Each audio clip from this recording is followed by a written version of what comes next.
పార్వతీపురం జిల్లా గురుగుబిల్లి మండలం తోటపల్లి నాగావళి నది నీటి విడుదల చేసిన మంత్రి సంధ్యారాణి. తోటపల్లి కుడి ప్రధాన కాలువ ద్వారా సాగునీటిని విడుదల చేసిన మంత్రి గుమ్మడి సంధ్యారాణి. గరుగుబిల్లి మండలం ఉల్లిభద్ర వద్ద కాలువ గేట్లు ఎత్తి నీటిని వదిలిన ప్రజాప్రతినిధులు, అధికారులు. ఉమ్మడి విజయనగరం జిల్లాలో పాటు శ్రీకాకుళం జిల్లా పరిధిలో మొత్తం 1.31 లక్షల ఎకరాలకు సాగునీరు అందనుంది.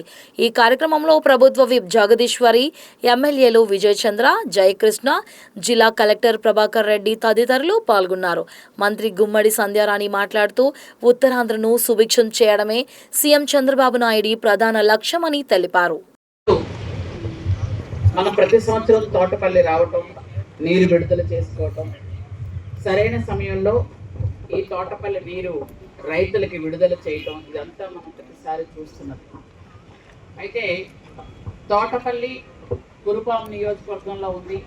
మా సోదరి కొంచెం బాధపడడం అది వాస్తవమే. ఎందుకంటే ఇక్కడ రైతులు భూమి ఇచ్చారు, తోటపల్లి ప్రాజెక్టు కట్టారు, ఎంతో భూమి నష్టపోయారు. కానీ కురుపాం నియోజకవర్గం ఒక్క చుక్క నీరు కూడా రావడం లేదు. ఇది మనం ఆల్రెడీ ముఖ్యమంత్రి గారి దృష్టిలో పెట్టడం, ఆ లిఫ్ట్ ఇరిగేషన్ ఏదైతే ఉందో దానికి ప్రపోజల్స్ కూడా మన నిమ్మల రామానాయుడు గారి దగ్గరికి మన సోదరి జగదీశ్వర్ గారు ఇవ్వటం, దానికి రికమెండ్ చేస్తే నేను కూడా లెటర్ ఇవ్వడం జరిగింది. అది త్వరలోనే పూర్తవుతుందని, పూర్తి ఆశాభావం మనకుందని మీ అందరికీ సభాముఖంగా తెలియజేస్తున్నాను.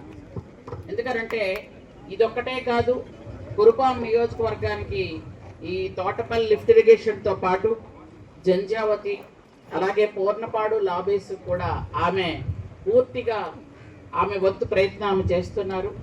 ఎన్నో ఏళ్ల నుంచి ఉండిపోయినటువంటి ప్రాజెక్టులు ఇవి. అసంపూర్ణంగా ఉండిపోయిన వాటిని పూర్తి చేయడానికి స్థానిక శాసనసభ్యులుగా, ప్రభుత్వ విప్గా ఆవిడ పూర్తి ఆలోచనలతో, ఆవిడ పూర్తిగా సహాయ సహకారాలతో ఇవి పెద్దల దృష్టిలో పెట్టడం జరిగింది. కాబట్టి అవి కూడా మంచి ఫలితాలు వస్తాయని మనస్ఫూర్తిగా నమ్ముతూ ఈరోజు చూసుకున్నట్టయితే దాదాపుగా 131,000 ఎకరాలకి మన తోటపల్లి నుంచి నీళ్ళు ఇవ్వటం. అయితే మన పార్వతీపురం మన్యం జిల్లాలో కేవలం పార్వతీపురం నియోజకవర్గానికి మాత్రమే 13,000 ఎకరాలకి నీళ్ళు ఇవ్వడం జరుగుతుంది. మిగిలినదంతా కూడా విజయనగరం, శ్రీకాకుళం జిల్లాలకే మిగిలినంతా నీళ్ళు ఇవ్వడం జరుగుతుంది. అంటే 1,10,000 విజయనగరం, శ్రీకాకుళం జిల్లాల్లో మనం అక్కడ ఉన్నటువంటి రైతులకి మనం ఇవ్వడం జరుగుతుంది. రైతుల విషయానికి వస్తే ఏ జిల్లా అయినా, ఏ ప్రాంతమైనా మన రైతులే. ఎందుకంటే మొదటి నుంచి ఉన్నదే అది. ఎక్కడైతే ప్రాజెక్ట్ ఉంటుందో, ప్రాజెక్టుకి అనువైన స్థలం ఉంటుందో ఆ స్థలంలో ఉన్నటువంటి రైతులకు ఎప్పుడు కూడా అక్కడ వాళ్ళకి నీళ్ళు ఉండవు, మనకు తెలిసిన విషయమే. కానీ ప్రాజెక్టులు కట్టడం అనేది మన ప్రభుత్వం, మన కూటమి ప్రభుత్వంలో చంద్రబాబు నాయుడు గారి తాలూకా ప్రధాన లక్ష్యం.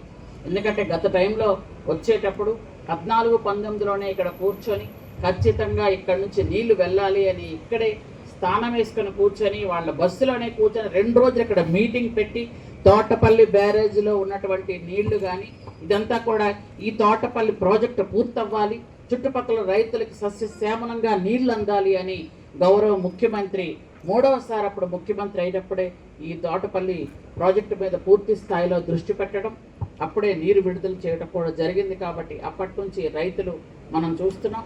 అయితే రైతులకి అంటే మన ఏరియాలో ఉండి మనకి ఇది అవ్వటం లేదనే ఉద్దేశం అయితే చాలామంది రైతులకు ఉంది. అది ఉన్నా కానీ మనం కొన్ని విషయాలకి ఏమీ చేయలేం. ఎందుకంటే పక్క రైతులు ఇంకొక వేరే దగ్గర ఉన్నవి మనకు రావచ్చు, మన దగ్గర ఉన్నవి వాళ్ళకి వెళ్ళొచ్చు. కాబట్టి ఇట్లాంటివి జరుగుతూ ఉంటాయి. ఇది శ్రీకాకుళం జిల్లాకి, అలాగే ఇక్కడ మనకు ఉన్నటువంటి ఇప్పుడే వచ్చారు మన పాలకొండ ఎమ్మెల్యే గారు కూడా, పాలకొండకు కూడా ఇక్కడ నుంచి కొంతవరకు బాగానే వెళ్తుంది. అయితే మనం ఏంటంటే పూర్తిగా కూటమి ప్రభుత్వంలో రైతులకి అన్ని విధాలుగా ఆదుకోవాలన్న ఉద్దేశంతో రైతు శ్రేష్ఠ దృష్ట్యా రైతుకి అన్ని విధాలుగా ఈరోజు విత్తనాలు కానీ, ఎరువులు కానీ, సకాలంలో నీరు విడుదల కానీ, సకాలంలో విత్తనాలు పంపిణీ కానీ, సకాలంలో ఎరువుల పంపిణీ కానీ చేస్తూ, అలాగే రైతులకు అన్ని విధాలుగా జాగ్రత్తలు చెప్తూ ఈరోజు అన్ని రకాలుగా కూటమి ప్రభుత్వం రైతులకు అండగా ఉండటం